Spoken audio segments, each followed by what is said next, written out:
ভারতের বুকের মাঝখানে বারুদ ছিটিয়ে দিল বাংলাদেশ। রংপুরের শুষ্ক মাটিতে যখন লালমনিরহাট বিমান ঘাঁটি পুনরায় চালুর সিদ্ধান্ত ঘোষণা করল অন্তর্বর্তীকালীন সরকার, তখনই দিল্লির ন্যাশনাল সিকিউরিটি কাউন্সিল থেকে শুরু করে আইবি, ডিআরডিও সব দপ্তরের ফাইল কাঁপতে শুরু করলো।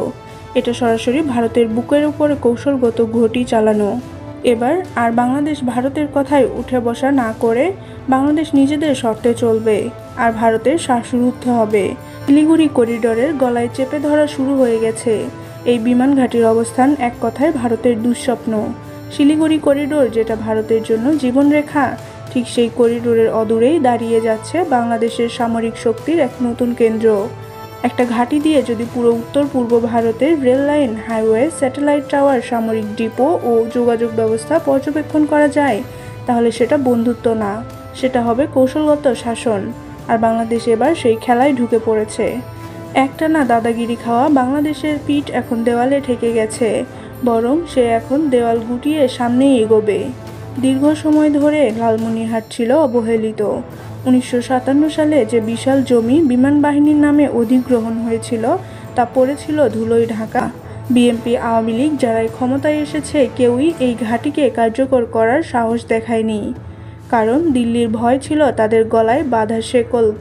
কিন্তু এখন যারা ক্ষমতায় আছে তারা মোদির আশীর্বাদ নিয়ে নয়, বরং তারা এসেছে জনগণের রক্তঝরা ভোটের স্বাধীন বাংলাদেশের ভেতরে চাওয়া না পাওয়ার হিসাব মেটাতেই।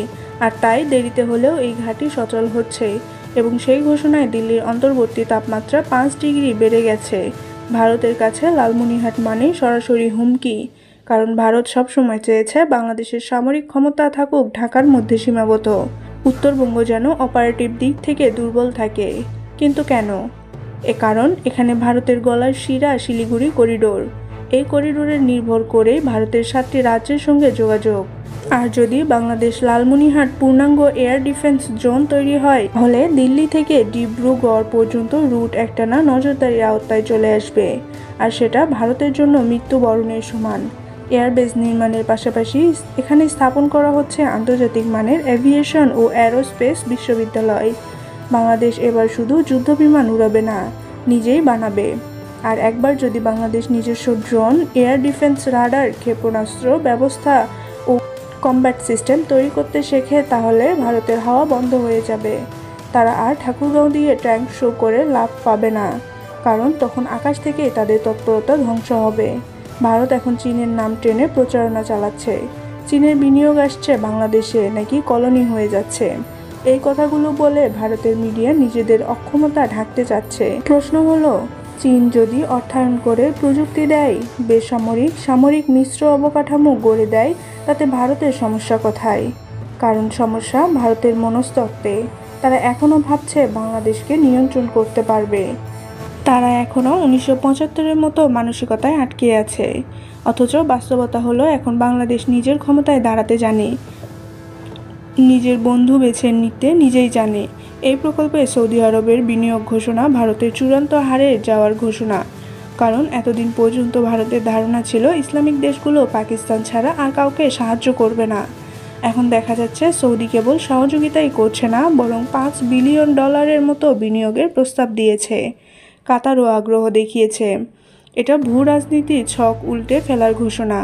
মুসলিম বিশ্ব এখন বাংলাদেশকে এক নতুন স্তরে দেখছে, যেখানে নেতৃত্ব তৈরি হচ্ছে নির্ভরতা নয়। আর যদি এখানে চীনের সামরিক প্রযুক্তি আসে, যেমন HQ-9B long range air defence system বা উইংলুং সিরিজের ড্রোন, তাহলে ভারতের শিলিগুড়ি করিডোর হয়ে উঠবে চিকেন নেক নয়, চিকেন কাটার। কারণ চীন জানে এবং বাংলাদেশও জানে, যদি এই এলাকা থেকে কোনো সংকট তৈরি হয়, তাহলে একটানা কয়েক ঘন্টার ভেতরেই ভারতের উত্তর পূর্বাঞ্চল বিচ্ছিন্ন করে ফেলা সম্ভব। ভারতের সেনা কর্মকর্তা আর মন্ত্রীরা এখন চুপচাপ ফাইল ঘাঁটছে।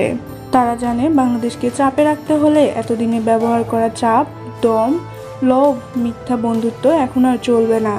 বাংলাদেশ এখন নিজের মুখের ভাষায় কথা বলে, নিজের মাটির শক্তিতে দাঁড়িয়ে থাকে। আর তারা এই ট্রানজিট সুবিধা দিয়ে খুশি রাখার জন্য বাঁচে না। তারা এখন নিজেদের নিরাপত্তার প্রয়োজনে নিজেই আঘাত করতে পারে। লালমনিরহাট বিমান ঘাঁটি এখন বাংলাদেশের নতুন কৌশলগত অভ্যুত্থানের ঘোষণা।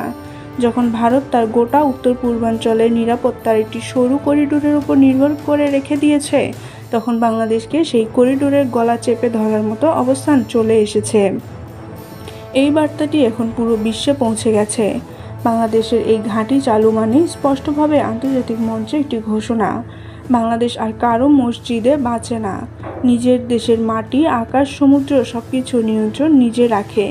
যারা একসময় মনে করেছিল বাংলাদেশের একটা কাদা মাটির দেশের নাম, তারা আজ দেখছে এই বাংলাদেশ এখন শত্রু কৌশলগত সীমানায় আঘাত করার মতো বলিষ্ঠ রাষ্ট্রে পরিণত হয়েছে। লালমনিরহাট সেই বাস্তবতার প্রতীক।